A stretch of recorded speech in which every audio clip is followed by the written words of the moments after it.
Hey, it's A Humble Collector here. In today's video, we have a bit of an odd letter. This is one that I got in a miscellaneous lot of just World War II papers and stuff years and years ago, right when I first started collecting. And I decided it was time to finally talk about it. It's a very strange letter. So I have what I think is left of the envelope. This is also not in good shape. This top part's fallen off. But we see here, on His Majesty's service, Major Temporary Brigadier General P.D. Fitzgerald, DSO, 11th Hussars, care of Officer Commanding Troops Paris, APO S5. And moving to the letter itself, as we can see on really cool War Office London letterhead dated August 20th, 1918. Sir, I am directed to acknowledge the receipt of your letter dated 5th of August, 1918, and in reply to inform you it is regretted that there is no suitable employment available at present for which you could be considered. I am, sir, your obedient servant. And then it's signed here by a lieutenant general who's the military secretary. I tried looking up who this could be. I couldn't find any good matches because it looks like the last name there is like Charles or something similar, and I just wasn't anybody that matched that was on the War Office staff that I could find. So if you know who that is, please let me know. Now, the officer here, Fitzgerald, is a bit obscure. I'd never heard of him before, and other than a handful of references to him, there's not a ton of information online. In fact, there's only like one kind of confirmed photograph of him that's on Wikipedia. Very, very little. I mean, I spent a couple hours researching him, and he seems to have had a pretty interesting career. So if anybody knows anything about Fitzgerald or knows any books where he's mentioned, let me know. But going into it here, so Fitzgerald is Percy Desmond Fitzgerald, who was born to Nicholas and Mary Ann Fitzgerald on April 18th, 1873. His father was a member of the Parliament in Victoria and was also one of the people that established the Castlemaine Brewery there in 1859. Which is still there today. It actually makes quadruple X beer. And he attended St. Mary's College in Oscott and was an accomplished cricket and polo player there. And his military career actually begins officially in the British military in December of 1893. He's commissioned as a lieutenant in the East Kent Regiment, known as the Buffs. And prior to this, he had apparently been serving in some capacity in like the local military force in Victoria, but I couldn't find any information on that or what he was doing there. And about a month later, in January of 1894, he becomes a second lieutenant in the 11th Hussars, which is Prince Albert's own. And he would be with them for some time and would actually see combat during the Second Boer War. So apparently the 11th Hussars was sent down to South Africa to deal with this, but only 110 members of them actually got there. I guess they got sent ahead, and then the rest of the unit got stuck in Egypt and never actually made it down for the Boer War. So from everything I found, though, Percy apparently carried himself very well, was mentioned in dispatches on 4 separate occasions, and was actually awarded the Distinguished Service Order in 1901 for his service in South Africa. And I found a really cool website on the Second Boer War that was discussing that apparently he took part in operations in Natal in 1899, including at Rietfontein and Lombards Kop, and was also present at the defense of Ladysmith, including the sortie of December 7th, 1899. And took part in various other operations while he was down there as well.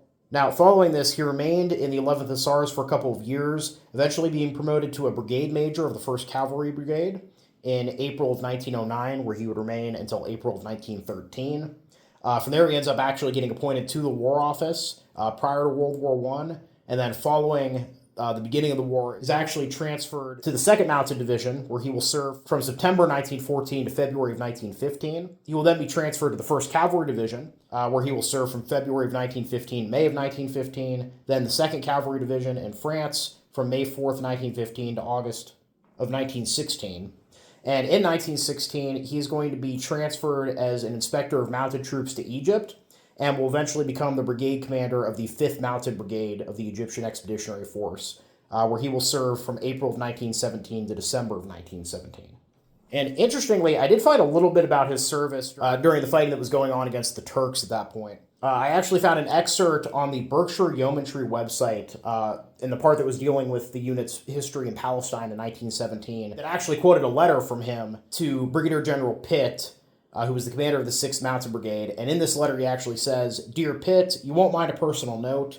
I know my feelings of gratitude to you for your quick dispatch of assistance yesterday are not easily expressed. The help came fast and in the nick of time to save a dirty mess-up. Of the Burkes and the squadron of Buck's entry into action and subsequent doings, there is only one word. It was magnificent.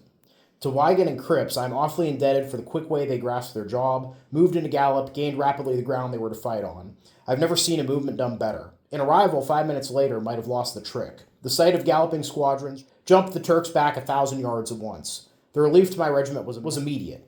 The forward movement of cavalry will win every time. I am sure I'm not overstating, my dear Pitt, but we owe your troops a dinner. I personally owe you and those officers concerned a banquet. Will you tell them my feelings? And this is in reference to actions that took place during the Second Battle of Gaza, April 17th to 19th of 1917. On the Great War Forum, I found an interesting post where somebody was basically asking what Fitzgerald did to make other officers dislike him.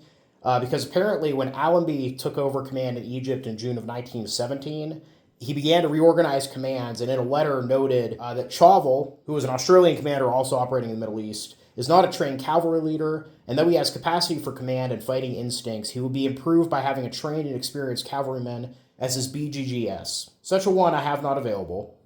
Fitzgerald, who commands the 5th Mounted Brigade, could do it, but the Australians, including Chauvel, cannot bear the sight of him. And no one on the forum seemed to know why the Australians and Chauvel disliked Fitzgerald so much. However, I did find perhaps a hint of this dissatisfaction on the Australian Light Horse Association's website, because apparently during the fighting at Beersheba later in 1917, it looks like Fitzgerald and the commander of the 4th Light Horse Brigade, who was Grant, asked for permission that their cavalry be allowed to charge the enemy lines and end the battle because it was getting toward dusk at this point. And apparently, Chauvel's reply was put Grant straight at it, and their website notes this is a very tense order. So Fitzgerald and Grant asked for permission to charge. He specifically says Grant can lead it, and he seems kind of annoyed. So that seems to indicate there's definitely something to this dislike of Fitzgerald. Now, obviously, it could be one of millions of things. It's really hard to tell, actually. But the only thought that I kind of have is that Fitzgerald was an Australian. He was born in Australia, but he had joined the regular British Army and, was now commanding regular British troops. Meanwhile, Chauvel was an Australian in charge of Australians. So I don't know if there might have been some resentment that he had left Australia and was now basically a British officer, not an Australian officer. It's really unclear to me if that's the case, but I'd be curious to hear what you guys think. And on that same forum post I was mentioning earlier, somebody posted what they think might actually be a photo of Fitzgerald, which is great because there's none, like I said earlier.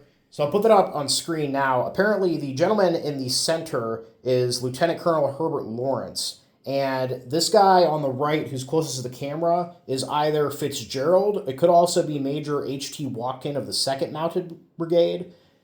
But it's really hard to tell. Like I said, Wikipedia has a group photo with one guy they say is Fitzgerald, but it's so low quality that when you zoom in, all you can tell is that the guy in the photo is white and has a mustache. So in that regard, he matches the guy in the photo here, but it's, basically impossible to tell if they're the same person. Now, following all of this, in December of 1917, Fitzgerald made the brigade commander of the 22nd Mounted Brigade in the Egyptian Expeditionary Force, and he would remain in that post until April 7th of 1918, and would continue to take part in operations in the Middle East up to that point. And apparently in July of 1918, he ends up getting assigned back to headquarters, has to return to Europe, and I guess is in Paris at this point, or he's overseas in France. And obviously, if he gets there in July of 1918, he writes a letter August 5th, we find out here. It seems like he's not happy that he's back in France. And again, I'm reading between the lines here, so take this with a grain of salt. But I have to wonder if he's really annoyed that he's no longer in a fighting command. He's attached to headquarters now, but also cavalry in the Western Front of World War I versus cavalry in the Middle East is two completely different, ball games. Cavalry on the Western Front at this point, World War I, near the end of the war, is pretty much relegated to support roles. Like, they're being used to fill breaches in the lines if the Germans get through, and things like that, but they're not being used in these wide maneuvers like they're able to do in the Middle East, where there's a lot of open ground, where the front lines aren't nearly as stagnant as they are in Europe. So that's the only thing I can think of as to why he would just immediately be like, I don't want to be here. But obviously, whoever he wrote to in the War Office said, well, we don't have anywhere else to send you, so you're staying there for now. And as far as I can tell, that's pretty much where his World War I service ends. Fitzgerald would end up passing away on August 17th, 1933 in London, so barely a decade and a half after the end of the war. So yeah, overall, really not a whole lot to this letter, but in the context of everything else in Fitzgerald's military career, I think it's kind of interesting.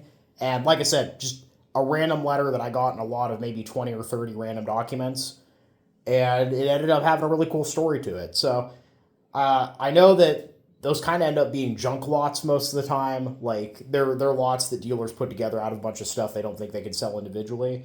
How this ended up in one I don't know, because I feel like a letter from a letter replying to a brigadier general would be something you want to sell individually, but whatever. So hey, maybe next time you see one of those junk lots for sale, give it a try. You might be surprised what you find. But yeah, overall, I hope you guys all enjoyed the video. Please leave a comment down below. Love hearing from you. Thank you all for watching. Happy collecting, and I'll see you all again very soon.